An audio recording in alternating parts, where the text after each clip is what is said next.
Hello learners, welcome to practice cafe. और आज Indian Dalit literature के पार्ट 9 में हम कवर करेंगे MCQs related to Daya Pawar, जो कि बहुत ही फेमस दलित राइटर हैं और अपनी ऑटोबायोग्राफी बालूता के लिए बहुत फेमस हैं। तो पहले कुछ फैक्ट्स देख लेते हैं। 1935 में ही वॉज बॉर्न और 1996 में suddenly he was died. He is a Marathi writer, Maharashtra से बिलोंग करते हैं। दलित्स जो हैं उनकी एक महार कम्युनिटी होती है, उससे ये बिलोंग करते हैं और इन्होंने अपने जीवन में बुद्धिज़्म जो है उसे एक्सेप्ट कर लिया था। तो he was a Buddhist bye religion. तो आज के इस वीडियो की शुरुआत जो हम दया पवार पर एमसीक्यूज डिस्कस करेंगे, उसकी शुरुआत में दया पवार की ही एक पोइम द सिटी से करना चाहती हूँ।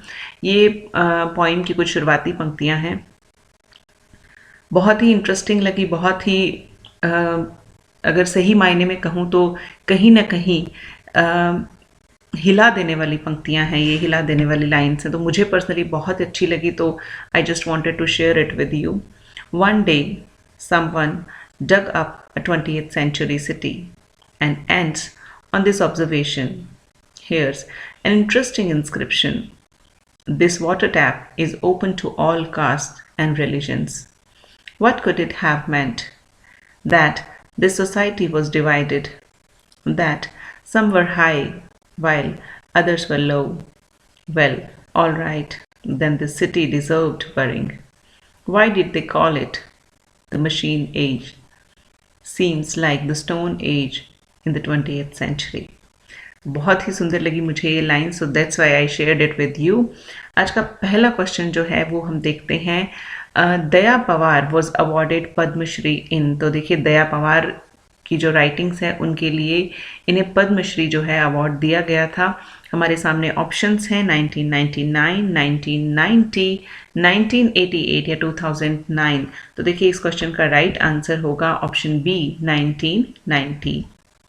नेक्स्ट क्वेश्चन है बालूता बाय दया पवार इज। तो हमें बताना है कि बालूता जो है वो दया पवार ने लिखा है, ये क्या है। ऑप्शंस है हमारे सामने नॉवल, ड्रामा, पोएम या एन ऑटोबायोग्राफिकल नॉवल।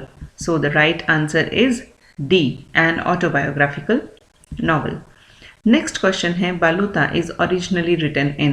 तो देखिए, मराठी राइटर थे, महाराष्ट्र से बिलोंग करते थे, तो इस क्वेश्चन का आंसर देना आप लोगों के लिए बिल्कुल मुश्किल नहीं होगा। ऑप्शंस देख लेते हैं फिर भी, तमिल, हिंदी, इंग्लिश या मराठी। तो obviously the answer of this question is Marathi. हाँ जी, एक और फैक्ट ऐड किया है हमने, पब्लिश्ड इन 1978।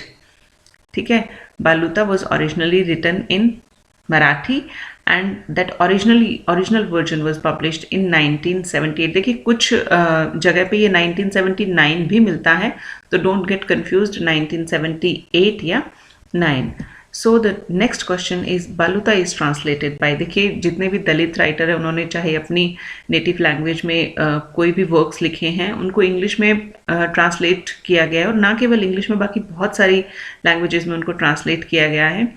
तो हम लिटरेचर पढ़ रहे हैं, इंग्लिश लिटरेचर पढ़ रहे हैं, तो हमारा जो दलित राइटर के कंसर्न में जो भी आता है कि हम उनकी इंग्लिश ट्रांसलेशंस को देखें कि उनकी इंग्लिश ट्रांसलेशन जो है वो कब हुई, किसने की। तो ये क्वेश्चंस हमारे लिए बहुत इंपॉर्टेंट बन जाते हैं। तो बालूता इज ट्रांसलेटेड बाय, इसके ऑप्शंस हमारे सामने हैं, A Sharmila Rege, B Maya Pandit, C Jerry Pinto या डी मीना कंडासामी। सो इस क्वेश्चन का राइट आंसर होगा option C, Jerry Pinto, and that translated work was published in 2015। So consider it, Jerry Pinto ने बालूता को ट्रांसलेट किया। ओरिजिनली ये मराठी लैंग्वेज में लिखा हुआ है। Originally that was published in 1978 और 1979 and it was translated by Jerry Pinto and that translated version was published in 2015. So next question, which is not true about Baluta?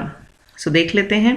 It is an autobiography by the Indian writer Daya Pawar.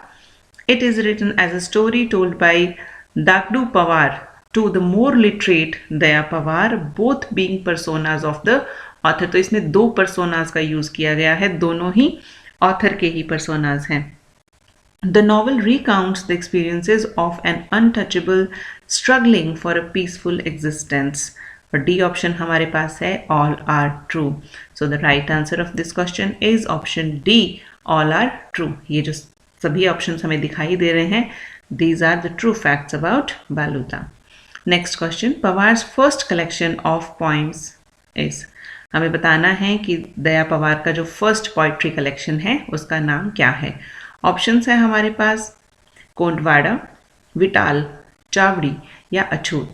सो इस question का right answer होगा option A, Kondwada, and that was published in 1974. Kondwada was published in 1974. Next question है Vital by Dagdu Pawar is a. तो हमें बताना है कि vital जो एक वर्क लिखा है दागड़ू पवार ने, उसका वो क्या है. नॉवल है, पोइम है, शॉर्ट स्टोरी कलेक्शन है या कंपाइलेशन ऑफ आर्टिकल है. तो देखिए इस क्वेश्चन का आंसर होगा option C, short story collection, and that was published in 1983. Short story collection है और 1983 में पब्लिश हुआ था. So thank you very much for watching this video. इससे पहले एक फैक्ट आपको और बताना चाहूँगी.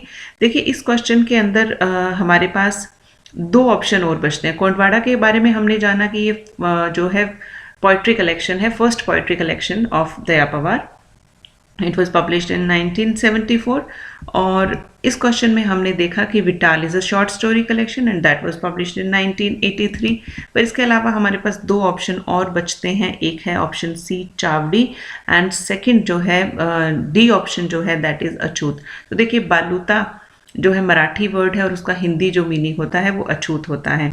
और सी ऑप्शन जो है Chavdi, it is a compilation of articles by Daya Pawar. तो इस तरह से हमारे जो सारे फैक्ट्स हैं वो क्लियर हो जाते हैं. सो thank you very much for watching this video. मिलते हैं जल्दी नेक्स्ट